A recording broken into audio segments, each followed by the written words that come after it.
स्वागत है आपका हमारे मोक्षिका मोक्षिका चैनल पर। हमारे चैनल को सब्सक्राइब करना मत भूलिए ताकि आपको हमारी नोटिफिकेशन टाइम टू टाइम मिलती रहे। पाठ 7 कक्षा 7वीं पापा खो गए। पापा खो गए यह एक एकांकी नाटक है।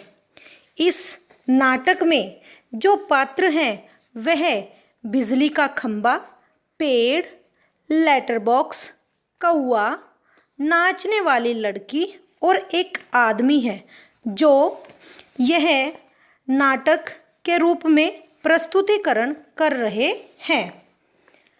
सड़क, रात का समय। विजय तेंदुलकर ने इन निर्जीव वस्तुओं को सजीव पात्र के रूप में भी डालने का प्रयास किया है। जैसे लेटर बॉक्स एक निर्जीव वस्तु है और खंबा भी निर्जीव वस्तु है, उनको भी सजीव पात्र के रूप में प्रस्तुत किया है।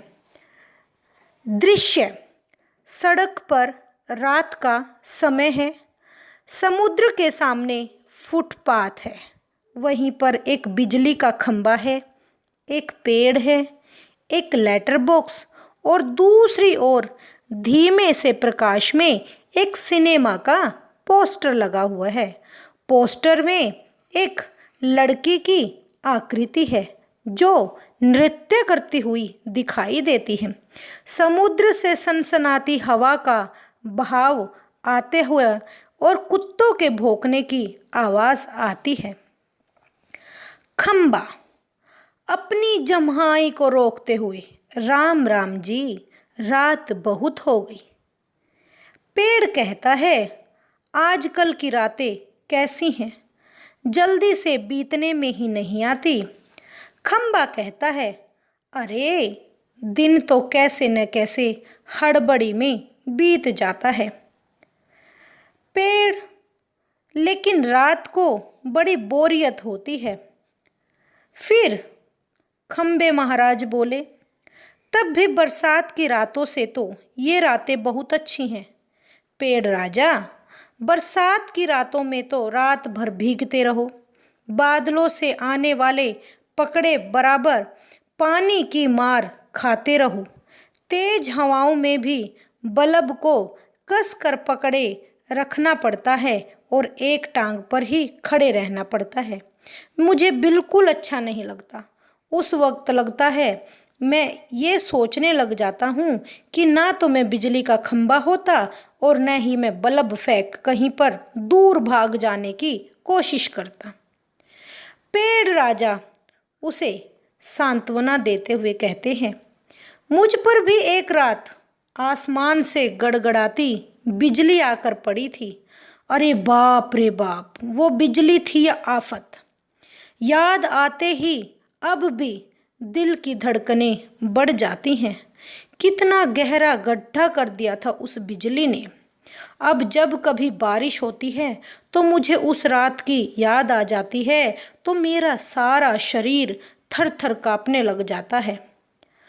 खंबे महाराज अपनी बेबसी बताते हुए कहते हैं, मेरी तबीयत ही लोहे की है जो मैं बीमार नहीं पड़ता, वरना कोई भी इस तरह बारिश, ठंड, धूप में खड़ा रहे तो जरूर बीमार पड़ जाए। पर पड़ जाएगा या नहीं? कितने दिन बीत गए, कितनी रातें बीत गई, लेकिन मैं तो ऐसे ही खड़ा रहा हूँ।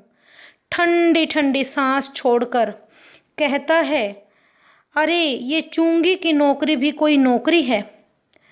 पेड़ अपनी बोरियत बताते हुए कहता है, अपने पत्तों का कोट पहनकर मुझे सर्दी, बारिश, धूप में उतनी तकलीफ नहीं होती, तो भी तुमसे बहुत पहले का खड़ा हूँ मैं यहाँ, क्योंकि मेरा तो जन्म ही यहीं पर हुआ था, इसी जगह पर।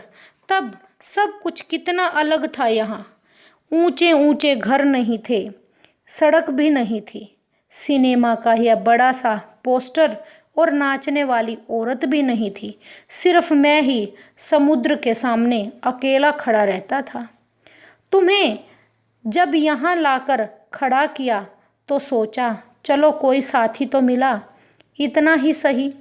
लेकिन वो भी कहाँ, तुम शुरू शुरू में मुझसे बोलते ही नहीं थे, मुझसे जलते थे।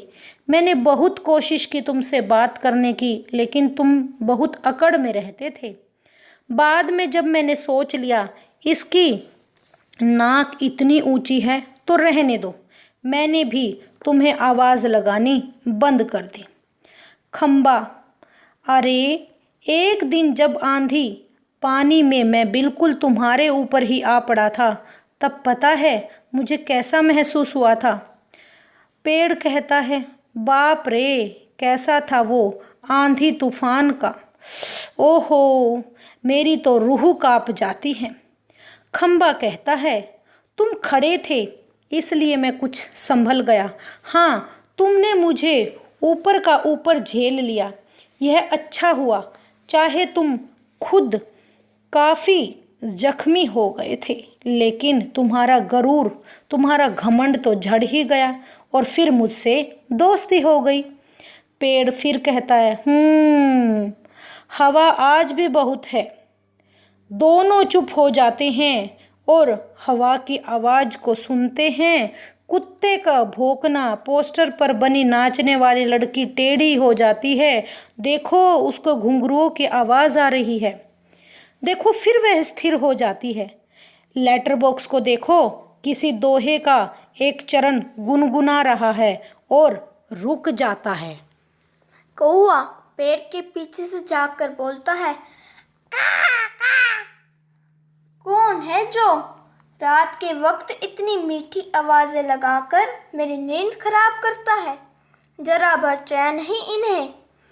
लेटर बॉक्स, मीठी आवाज में नहीं गाए तो क्या इस कोए जैसी कर्कश काँव काँव करने वाली जरा भर भी चैन नहीं। पेट में हाथ डालकर एक पत्र निकालता है, धीरे से जीभ को लगाकर खोलता है, उसमें से एक कागज़ निकालकर रोशनी में पढ़ने लगता है। लेटर बॉक्स ने वह चिट्ठी निकाली, देखा यह तो किसी हेडमास्टर की है और हेडमास्टर ने बच्चे के बारे में लिखा हुआ है, श्रीमान श्रीयुत गोविंदराव जी, ओम ओम, आपका लड़का परीक्षित पढ़ाई में बिल्कुल कमज़ोर है। क्लास में उसका ध्यान पढ़ाई में नहीं रहता, इसकी बजाय उसे क्लास से गायब रहकर कंचे खेलने में बहुत अच्छा लगता है। आप एक बार आकर मुझसे मिलिए। परीक्षित के पापा हेडमास्टर से मिले भी होंगे तो क्या हो जाएगा, स्कूल में बच्चे पढ़े नहीं, क्लास से गायब रहकर कंचे खेलते रहें, इसका क्या मतलब। लेटर बॉक्स बहुत चिंतित हो जाता है। फीस के पैसे क्या फोकट में आते हैं? सभी पापा लोग ऑफिस में इतना काम करते हैं, तब कहीं जाकर मिलते हैं पैसे। उन्हें ये बच्चे फोकट के समझे, आखिर क्यों? अरे मुझे हेडमास्टर होना चाहिए था। इस परीक्षित के होश तब मैं अच्छी तरह ठिकाने लगाता। वह पत्र रखकर फिर दूसरा पत्र निकालता है। यह किसका पत्र है? खंबा अचानक से लेटर बॉक्स को टोकता है, क्यों लाल ताऊ, आज किस किस के पत्र चोरी चोरी पढ़ रहे हो? लेटर बॉक्स एकदम आश्चर्य से कहता है, चोरी चोरी? चोरी किस लिए? सभी चिट्ठियां तो मेरे ही कब्जे में होती हैं, अच्छी तरह रोज रोज पढ़ता हूँ। पेड़ कहता है, कब्जे में होने का मतलब ये तो नहीं लाल ताऊ कि लोगों की चिट्ठियाँ फाड़ फाड़ कर पढ़ते रहो, पोस्ट मास्टर को पता चल गया तो?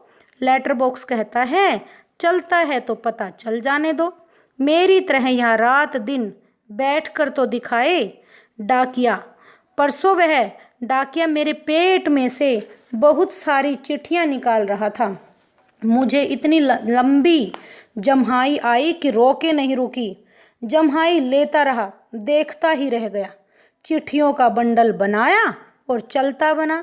लेकिन यह लेटर बॉक्स, इसे इतनी बोरियत नहीं होती एक जगह बैठे बैठे। मैं कहता हूँ 4 चिट्ठियाँ मन बहलाने के लिए अगर मैं पढ़ भी लेता हूँ तो क्या हो गया। पेड़ उसको आश्चर्य से देखता है। लेकिन चिट्ठी जिसे लिखी गई हो लाल ताऊ, उसे ही पढ़नी चाहिए। वह प्राइवेट होती है, प्राइवेट। लेटर बॉक्स, मैं कहाँ किसी की चिट्ठी पास रख लेता हूँ। जिसकी होती हैं उसे ही मिल जाती हैं।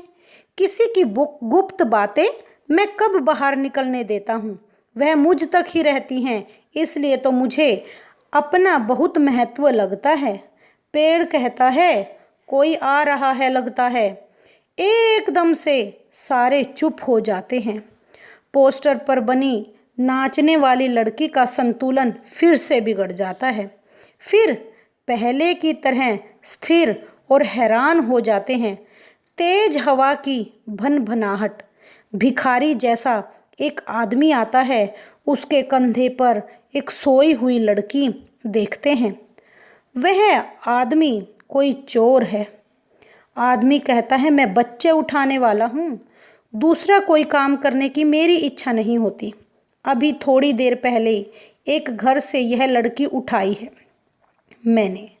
गहरी नींद सो रही थी, अब तक उठी ही नहीं, उठेगी भी नहीं। मैंने इसे बेहोशी की दवाई जो दी है। अब मुझे लगी है भूख। दिन भर कुछ खाने का वक्त मिला ही नहीं। पेट में जैसे चूहे दौड़ रहे हों। तो ऐसा क्या किया जाए, इसे यहीं लेटाकर अपने ज़रा कुछ खाने की तलाश करें। कुछ मिल जाए तो देखूं। इतनी रात गए, अब किसी का आना कैसे मुमकिन होगा। पेड़ की ओट में लड़की को डाल देता हूँ और उस पर अपना कोट फैलाकर इधर उधर चौकस होकर चला जाता हूँ। सावधानी से एक एक कदम रखूँगा। खंबा, श्श्श।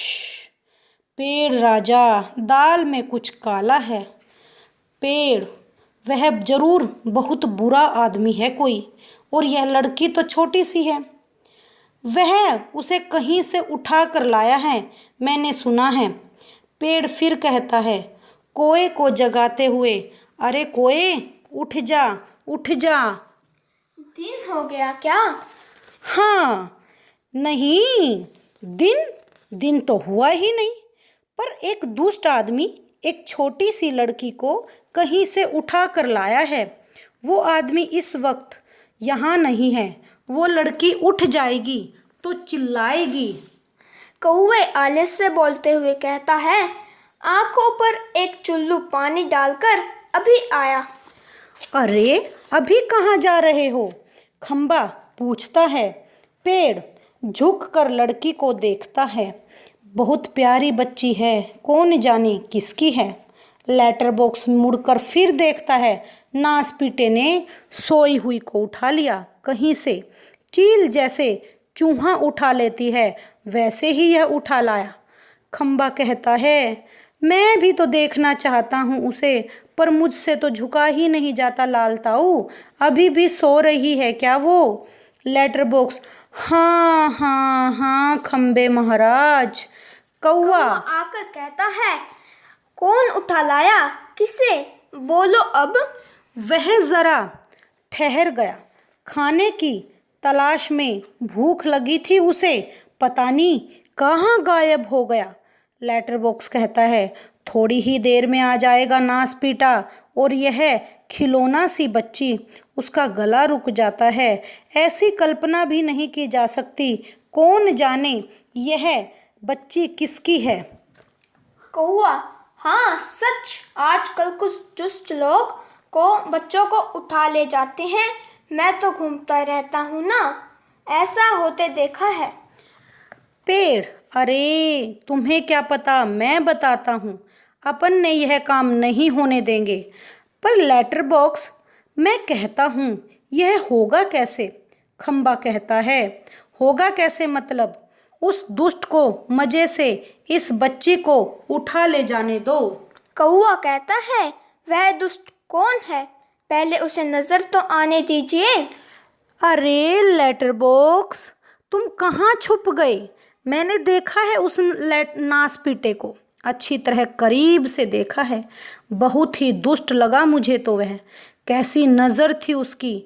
घड़ी भर को तो मुझे लगा कहीं यह मुझे ही ना उठा ले जाए। कौआ कहता है, ताऊ आपको? खो खो करके हंसता है।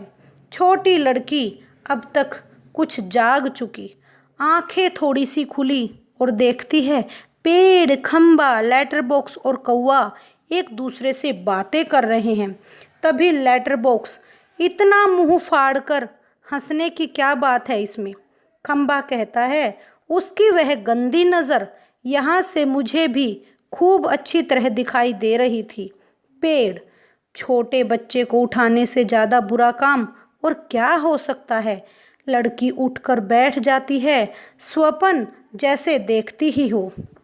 कौवा कहता है, तो एक जगह बैठे रहकर यह कैसे जान सकोगे? उसके लिए तो मेरी तरह रोज चारों दिशाओं में गश्त लगानी पड़ेगी, तब जान पाओगे यह सब। काफ़ी समझदार है तू। अरे, हमसे कैसे हो सकेगा? लड़की तो स्वप्न देखती हुई खड़ी हो गई। लड़की कहती है, मैं कहाँ हूँ? कौवा सबको इशारा करता है।